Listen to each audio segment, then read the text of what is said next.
تاکہ سلمان نبی کی یاد تازہ ہو جائے. ایسا ہے نا. کون سلمان نبی؟ جنہوں نے مانگا ملک، حکومت جو کسی کو ملی نہ ہو، جو کسی کے حصے میں آئی نہ ہو.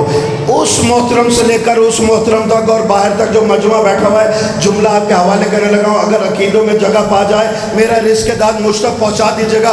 والد صاحب فرماتے تھے بیٹا اللہ نے سلمان کی یاد کو بھی تازہ نہیں رکھا، حالانکہ مانگا تھا ملک، ملی بدلے میں چھوٹی سی انگوٹھی.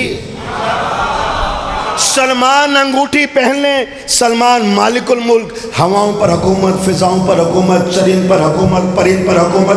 حافظ صاحب جملہ آپ کے حوالے اور محترم مجمع کے حوالے کہا کرتے تھے کہ جناب آسمان پہ اڑتے اڑتے چونٹی کی صدا سن کر اس کو قید کر لیتے تھے، لیکن یہی انگوٹھی گم ہو جائے سلمان بے ملک. نہ ہواؤں پر حکومت ہے، نہ فضاؤں پر حکومت ہے، نہ ہوا تخت اونچا اڑاتی ہے، نہ دیو بات سنتے ہیں، نہ جن بات سنتے.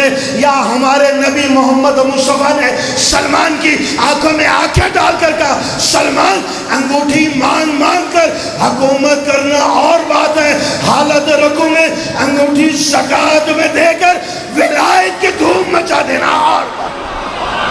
میں شکر گزار ہوں آپ جی دونوں ہاتھ بلند کر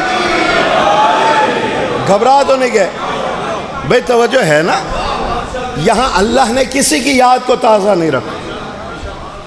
پھر میں شکر گزار ہوں حضرت ابراہیم کی یاد کو کیوں تازہ رکھا؟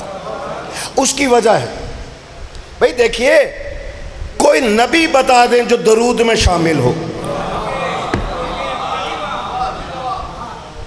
بھائی مجھے بتائیں نا.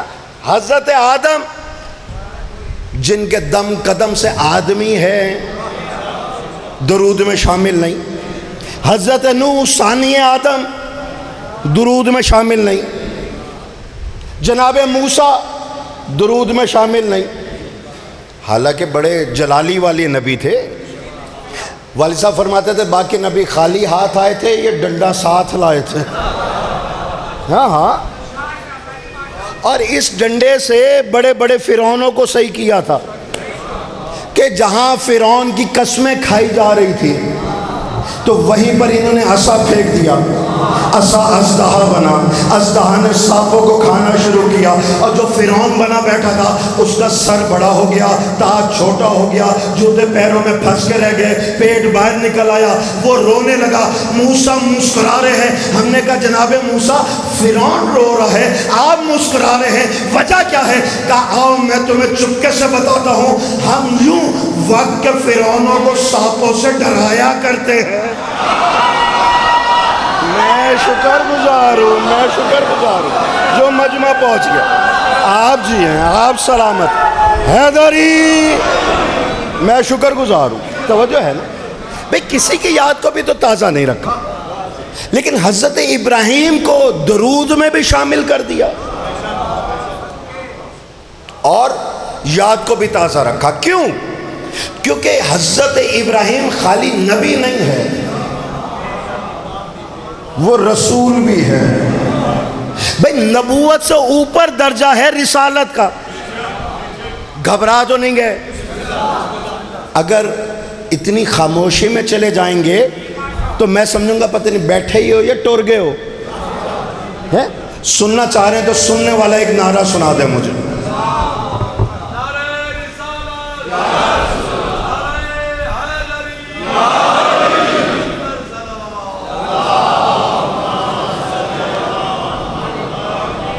بھئی حضرت ابراہیم کے پاس نبوت پہلے، پھر امتحان لیا گیا تو رسالت دے دی، پھر امتحان لیا گیا تو اب اللہ نے کہا میں نے تمہیں انسانوں کے لیے امام بنا دیا. توجہ ہے. امتحان کے بعد امامت ملی ہے، اور جب امامت مل گئی تو درود واجب ہو گیا. تو اس کا مطلب ہے درود امامت پہ واجب ہوتا ہے، نبوت پہ نہیں ہوتا. توجہ ہے نا. اچھا، اور انہی کی ایک یاد کو کعبہ میں تر و تازہ رکھا. ٹھیک ہے. وہاں پہ کیا کہا کہ مقام ابراہیمی کو اپنا مصلی بناؤ. توجہ کا طالب ہوں ہاں کرتے رہیں گے، بات بڑھتی رہے گی۔ مقام ابراہیمی کو اپنا مصلی بناؤ۔ کیوں؟ میں نے جب غور سے دیکھا تو جہاں دروازہ ہے اس کے سامنے ایک سنہری گنبد ہے، اس سنہری گنبد کے لیے کہا کہ اس کو مصلی بناؤ۔ کیا مطلب؟ 2 رکعت نماز ایسے پڑھو طواف کے فوراً بعد کہ تمہارے سجدے والے سر اور کعبہ کے درمیان میں یہ گنبد آئے۔ میں نے کہا میں دوسری طرف جا کے نماز پڑھ لوں، کہا نہیں ہو سکتی، یہی پڑھنی پڑے گی۔ میں نے کہا کیوں؟ کہا یہاں پہ وہ پتھر ہے، وہ پتھر ہے جس پر ابراہیم کے قدم ہیں۔ میں جملہ آپ کے حوالے کرنے لگا ہوں، ہاتھوں کو ہاتھوں سے پکڑو، یہ زنجیر ٹوٹی نہیں تو میں نے در سیدہ سے کچھ مانگا نہیں، حیدر قرار کے چاہنے والے بیٹھے ہوئے، جملہ سمجھ میں آئے بولنا، نہیں تو ادھار کی داد نہیں چاہیے۔ کہ یہاں وہ پتھر ہے جس پر ابراہیم کے قدم ہے۔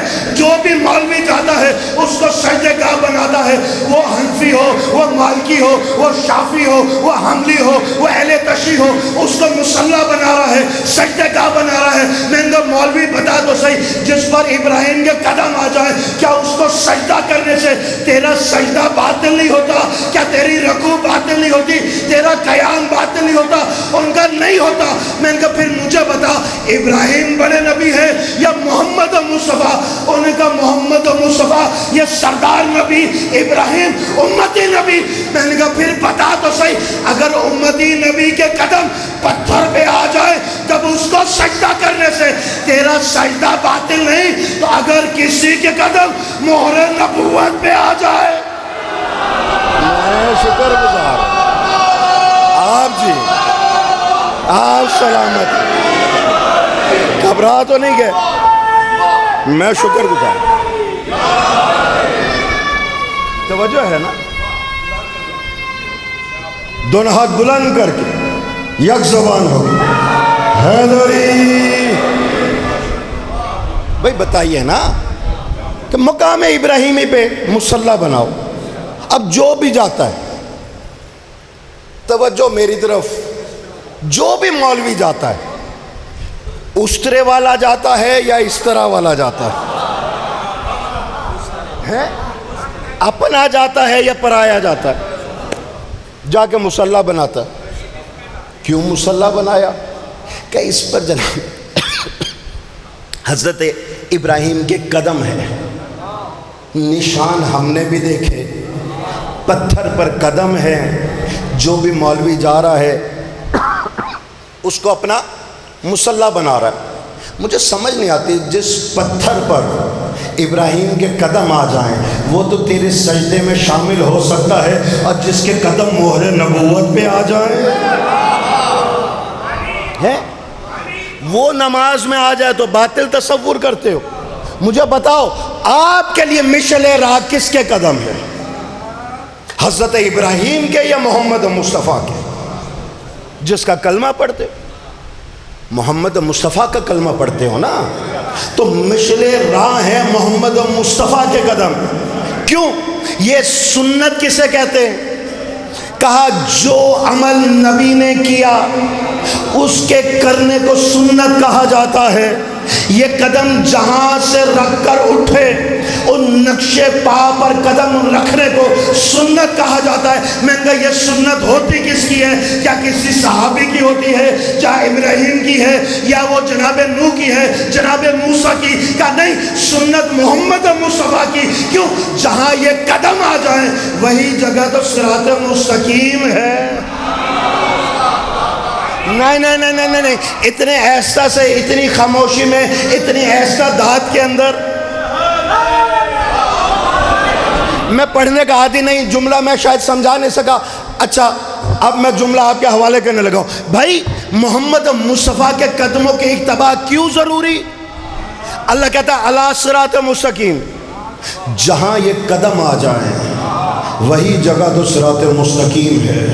یہ قدم مکہ میں آ جائیں مکہ صراط مستقیم، یہ قدم مدینہ میں آ جائیں مدینہ صراط مستقیم، یہ قدم جائے امن میں آ جائیں جائے امن صراط مستقیم، یہ قدم پلان کے ممبر پر آ جائیں پلان کا ممبر صراط مستقیم، یہ قدم در سیدہ پر ٹھہر جائے در سیدہ صراط مستقیم. اور صراط مستقیم تلاش کرنے والوں جہاں نبی کے قدم آ جائیں، جب وہ جگہ صراط مستقیم ہے تو اگر کسی کے قدم مہر نبوت پہ آ جائے میں شکر گزار جیو حیدری. لیکن کیا کریں، کسی نے محمد مصطفیٰ کو سمجھا ہی نہیں. اگر محمد مصطفیٰ کو سمجھ جاتے تو نہ اتنے فرقے بنتے نہ اتنے جھگڑے ہوتے. ہاں اگر معیار محمد مصطفیٰ کو سمجھ جاتے. اچھا قبلہ مزے کی بات یہ ہے کہ جس نے محمد مصطفیٰ کو جیسا سمجھا وہ ان کی جگہ پر ویسا لے آیا. گھبرا تو نہیں گئے بھائی؟ جس نے جیسا سمجھا وہ ویسا لے آیا. جس نے محمد مصطفیٰ کو نوری سمجھا اس نے ان کی جگہ پر نوری بٹھایا. جس نے خاکی سمجھا اس نے ان کی جگہ پر خاکی بٹھایا. جس نے 40 سالہ محمد سمجھا اس نے اس کی جگہ پر کسی 40 سالے کو بٹھایا. بھائی جس نے محمد مصطفیٰ کو اس وقت نبی سمجھا جب آدم ابھی بین الماء و الطین میں تھا تو اس نے اس کی جگہ پر اس کو بٹھایا جو کہہ رہا تھا کنت ولیاً. میں شکر گزار ہوں میں شکر گزار. حیثیت محمد مصطفیٰ ڈکلیئر کرو تو دین کے مسئلے حل ہو جائیں. بھئی محمد مصطفیٰ کی حیثیت کیا ہے؟ یا تو یہ بتاؤ کہ 40 سال کی عمر میں نبوت ملی تو پھر یہ پوچھنا پڑے گا کہ پہلا 40 سال کا جو عرصہ گزارا وہ کس کی شریعت پہ گزرا، ابراہیم کی یا جناب عیسیٰ کی؟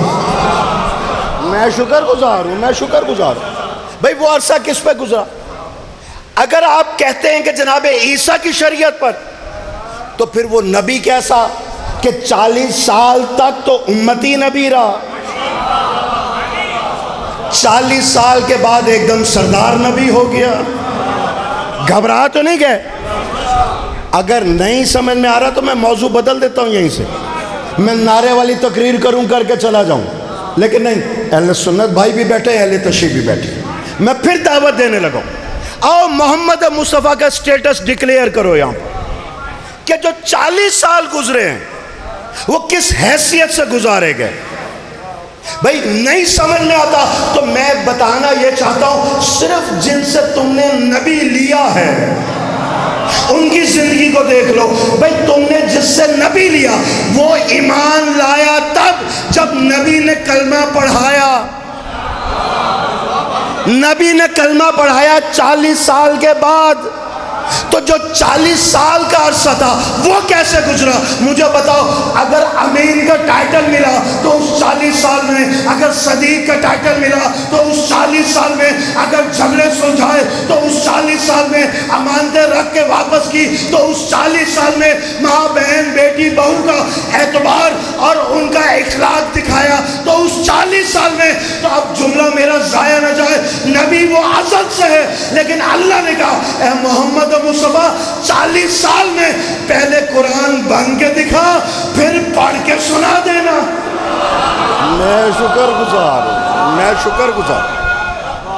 حیدری توجہ ہے نا. امت محمد مصطفیٰ کو ہی نہیں سمجھ سکے. ہاں اللہ کہہ رہا ہے میرا یہ وہ نبی ہے جو ہر حال میں نبی ہے. وہ نطق نہیں کرتا جب تک میں نہیں کہتا. بھائی یہاں پر اگر میں جملہ والد صاحب کا آپ کے حوالے نہ کروں تو خیانت ہوگی. والد صاحب فرماتے تھے بیٹا یہ نبی وہ نبی ہے جو وہی کہتا ہے جو وہی ہوتی ہے. قبلہ کی آمد پہ بآواز بلند درود پڑھ دیجئے محمد.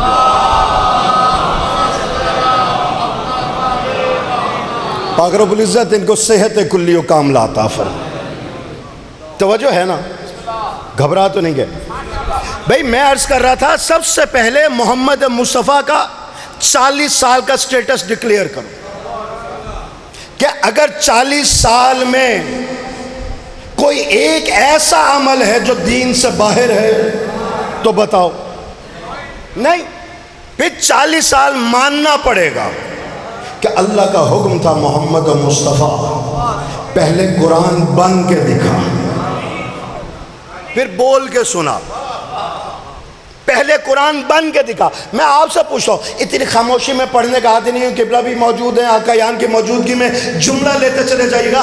آپ پریشان نہ ہوا کریں کہ فلانا بڑے پیسے والا ہے لیکن ذکر آل محمد کے قریب نہیں جاتا، وہ جاگیردار ہے لیکن آل محمد کا تذکرہ نہیں کرواتا، وہ بڑی ملوں کا مالک ہے لیکن نہ عشرے کرواتا ہے، نہ مجالس کرواتا ہے، نہ گریہ کرواتا ہے، نہ ذاکرین کو بلواتا ہے. یاد رکھیے گا، کوئی ہر کسر ناقص ان کے قریب نہیں آ سکتا. کیوں؟ یہ قرآن کی حیثیت رکھتے ہیں. جو رحل میں ہے وہ قرآن سامک ہے، جو بول رہے ہیں وہ قرآن ناطق ہے. ان کی قربت کے لیے بھی پاکیز کی شرط، ان کی قربت کے لیے بھی پاکیز کی شرط. وہ فرق اتنا ہے، قرآن سامک کی قربت کے لیے جسم کی طہارت چاہیے، قرآن ناطق کی قربت کے لیے نسل کی طہارت چاہیے. میں شکر گزار حیدری. توجہ ہے نا؟ پہلے محمد مصطفیٰ کا سٹیٹس ڈکلیئر کر. میں بالعموم جو پڑھ چکا آپ کے سامنے، میں دعائیں لے چکا، داد لے چکا، لیکن بالخصوص انٹلیکچوئلز کے لیے کچھ چیزیں میں آپ کے حوالے کروں. بھئی میں آپ سے پوچھتا ہوں، محمد مصطفیٰ کی حیثیت کیا ہے؟ کیا کلمہ پڑھتے ہیں؟ محمد الرسول. تو مسلمانوں کے نزدیک سب سے بلند مرتبہ ہے رسالت کا، ایسا ہی ہے نا؟ لیکن یہ کلمہ آپ کو مسلمان بناتا ہے، یہ کلمہ آپ کو مسلمان بنا رہا ہے. لیکن جب اللہ نے اپنے نبی کی رسالت کی گواہی لی تشہد کے اندر، تو کیا پڑھنے کو کہا؟ اشہدو ان محمد عبدہ و رسول. یعنی کہ محمد مصطفیٰ پہلے عبد ہے پھر رسول ہے. تو اس کا مطلب یہ عبدیت کون سا عہدہ ہے؟ یہ عبدیت کون سا عہدہ ہے؟ بھائی میں جہاں موجود ہوں، یہ میرا گھر آج کا نہیں ہے، میرے والد صاحب کا گھر بھی ہے. تعارف ابھی کروایا. میں قبلہ سے پوچھوں، امریکہ میں ہوں، یورپ میں ہوں، دبئی میں مل جائیں، قبلہ آپ کا آبائی گھر کون سا ہے؟ تو یہی کہیں گے دینا اسد آباد. ایسا ہی ہے نا؟ گھبرا کے کیوں سن رہے ہیں بھائی؟ یہی کہیں گے نا. یہ آبائی سے کیا مراد ہے؟ آبائی سے مراد یہ ہے کہ میرے بچے بھی وہیں پہ رہتے ہیں، میں بھی وہیں کا رہنے والا، میرے والد محترم بھی وہیں کے رہنے والے، میرا دادا بھی وہیں کا رہنے والا. مطلب جہاں لفظ ابا آ جائے وہاں خاندان شامل ہو جاتا ہے. میں شکر گزار ہوں، میں شکر گزار ہوں. اب جملہ لیتے چلے جائے گا. جب شب معراج اللہ نے بلایا نا محمد مصطفیٰ کو، تو اللہ نے آواز دے کر کہا، اے محمد مصطفیٰ، نبوت تیرے پاس، رسول میں تجھے بنا چکا، رحمت العالمین تو ہے، تیرے نواسوں کو جنت کا سردار بنا چکا، تیرے بچوں کے دشمنوں کے لیے میں نے جہنم کو بھڑکا دیا. اب مجھے بتا تجھے کون سا لقب ایسا دوں، کون سا عہدہ ایسا دوں جس کی وجہ سے تو مجھ سے راضی ہو جائے، تو مجھ سے راضی ہو جائے. تو محمد مصطفیٰ نے فرمایا کہ مجھے تو اپنا عبد کہہ دے. قبلہ قیامت پہ بواز بلند درود پڑھ دیجئے محمد والی. نہیں ماشاءاللہ جس طرح داد دے رہے ہیں، دعائیں دے رہے ہیں، قبلہ کی موجودگی میں بواز بلند درود پڑھ دیجئے محمد والی. اجازت.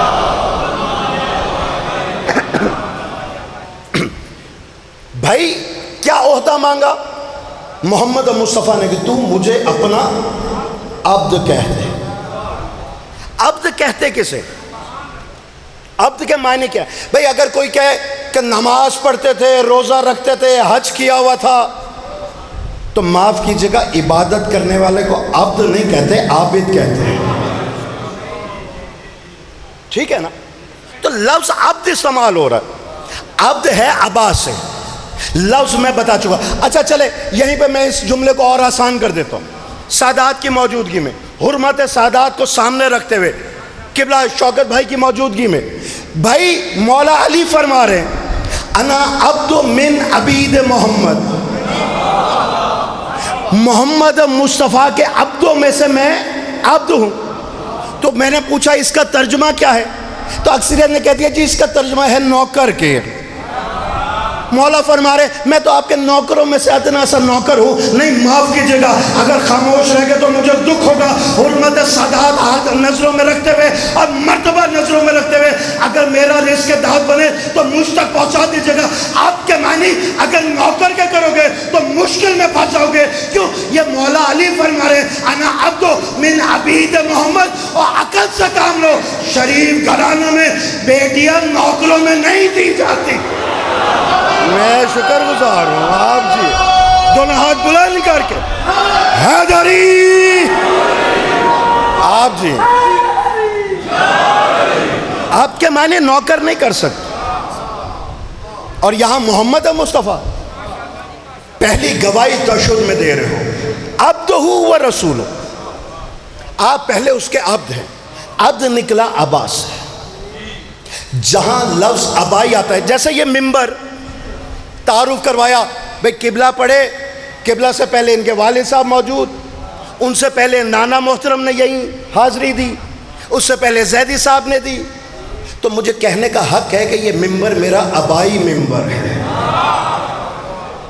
اس منبر کی حاضری میں میں تنہا شامل نہیں ہوں، خانوادے سمیت شامل ہوں۔ آؤ میں مسلمانوں کو دعوت دینے لگا ہوں، چاہے وہ علی ولی اللہ پڑھتے ہیں یا محمد رسول اللہ تک رک جاتے ہیں، جملہ لیتے چلے جائیں، گواہی تو دے رہے ہیں نا، اشہد ان محمد عبدہ و رسولہ، عبدہ و رسولہ۔ وہ گواہی جانتے ہوئے یا انجانے میں دے یہ رہے، اے محمد مصطفیٰ تو اللہ کا تنہا عبادت گزار نہیں، خاندانی عبادت گزار ہے۔ میں شکر گزار ہوں۔ دونوں ہاتھ بلند کر کے حیدری، توجہ ہے نا؟ تو تنہا عبادت گزار نہیں، خاندانی عبادت گزار ہے۔ یاد رکھے گا، محمد مصطفیٰ کی معرفت نہیں ہے تو نماز پڑھنا ہوگا لیکن کفر کی حالت میں ہوگا۔ کیوں؟ یہاں پر کہہ رہا ہے تو تنہا عبادت گزار نہیں، تیرا باپ بھی عبادت گزار، تیرا دادا بھی عبادت گزار، تیرا پردادا بھی عبادت گزار۔ مسلمان مجھے بتا تو صحیح، یا محمد مصطفیٰ کو عبد کہنا چھوڑ دے یا ان کے بزرگوں کو کافر کہنا چھوڑ دے۔ میں شکر گزار ہوں، میں تمام کو حیدری، یاد رکھیے گا، اگر معرفت ہو جاتی تو نبی کی بیٹی کئی گھنٹے دربار نہ کھڑی رہتی۔ اللہ آپ کے آوازوں پہ رحمت نازل فرمائے۔ اگر معرفت ہو جاتی، کیا علی کی بیٹی برہنہ سر بندے ہاتھوں کے ساتھ، دربار بھی صحابی کا نہیں شرابی کا دربار۔ مسائب میرے بعد قبلہ پڑھیں گے، ہمت نہیں، لیکن دو جملے لیتے چلے جاؤ۔ مسائب پتھروں کا نام نہیں ہے، مسائب سخت جملوں کا نام نہیں ہے۔ اللہ نے اس گھرانے میں دو بیٹیاں دی، ایک نبی کے گھر، ایک کائنات کے ولی کے گھر۔ وہ چلتی تو نبی کی جھلک لگتی تھی، یہ بولتی تو علی کا جلال لگتی تھی۔ وہ سراپا رحمت، یہ سراپا جلال، میں اسے حادثہ کہوں، امت کا اجر رسالت کہوں، یا میں امت کے ستم ظریفی کہوں؟ دونوں بیویوں کو دربار جانا پڑ گیا۔ نبی کی بیٹی بھی دربار گئی، علی کی بیٹی بھی دربار گئی۔ کیا جانے جانے میں فرق نہیں تھا؟ ماتم کے لیے ہاتھ سینوں پہ آ چکے، آپ کی آؤ بکا بلند ہے، جملہ لیتے چلے جاؤ۔ دونوں ماں بیٹی کے دربار جانے میں فرق تھا۔ جعفر تھا، ماں پہلے دربار گئی پھر زخمی ہوئی، علی کی بیٹی کبھی کربلا زخمی، کبھی کوفہ زخمی، کبھی بازار شام زخمی۔ اللہ لعنت اللہ ہے۔